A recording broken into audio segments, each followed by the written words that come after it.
सरकार गरीबी खत्म करने की तरफ काम कर रही है, तो वहीं सरकारी महकमा और उसके कर्मचारी अधिकारी अमीर को गरीब बनाने का कारखाना खोले हुए हैं, जो इन दिनों गाजीपुर में भी देखने को मिल रहा है। और अब वही अधिकारी और कर्मचारी उन तथाकथित गरीबों पर मुकदमा भी दर्ज करा रहे हैं। जी हां, ऐसा ही मामला आंगनबाड़ी भर्ती में देखने को मिला है।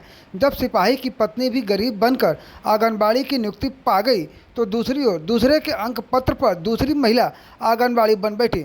इन दोनों मामलों में अलग अलग थानों में मुकदमा दर्ज कराया गया है और यह मुकदमे की संख्या अभी और बढ़ने की भी उम्मीद है।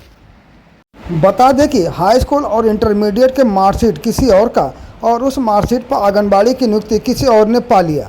जी हां, गाजीपुर में आंगनबाड़ी नियुक्ति में हुए फर्जीवाड़ा में यह मामला निकल कर आया है जखनिया तहसील से, जहां पर चयनित आंगनबाड़ी संहिता ने किसी अन्य के शैक्षिक दस्तावेज पर आंगनबाड़ी भर्ती 2024 में नियुक्ति पा लिया था।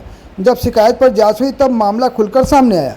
इसी मामले में बाल विकास परियोजना अधिकारी जखनिया के द्वारा उक्त आंगनबाड़ी कार्यकर्ता के खिलाफ विभिन्न धाराओं में मुकदमा दर्ज कराया गया है।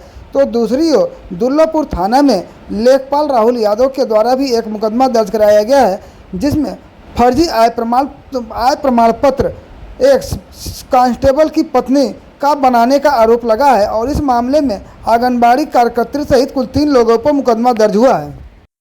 कल 2 एफआईआर दर्ज कराया गया है। एक कराया गया थाना भुड़कुड़ा में। थाना भुड़कुड़ा में एक महिला थी संगीता पत्नी मुंदीलाल। इन्होंने क्या किया था कि किसी दूसरे का मार्कशीट यूज़ किया था, दूसरे के नाम के आधार पर इन्होंने फॉर्म भरा था। जब संज्ञान में आया तो इनके खिलाफ कल एफआईआर लिखाया गया थाना भुड़कुड़ा में। दूसरा एक मामला था थाना दुल्लापुर का। दुल्लापुर में लेखपाल राहुल यादव द्वारा एफआईआर लिखाया गया। इनके द्वारा एफआईआर लिखाया गया कि जिस क्षेत्र से जारी हुआ है उस क्षेत्र में कभी ये कार्यरत नहीं थे और न कभी रहे हैं, तो लेखपाल का आईडी यूज करके आय बनाया गया था। इस संबंध में लेखपाल द्वारा वो एफआईआर लिखाया गया।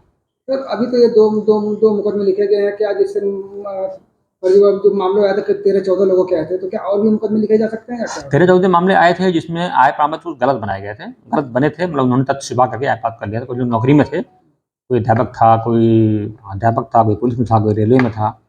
इन लोगों ने अपने तथ्य को छिपाते हुए आय प्रमाण पत्र प्राप्त कर लिया था। तो जैसे जैसे जांच में पाया जाएगा उसके खिलाफ कार्रवाई करेगी।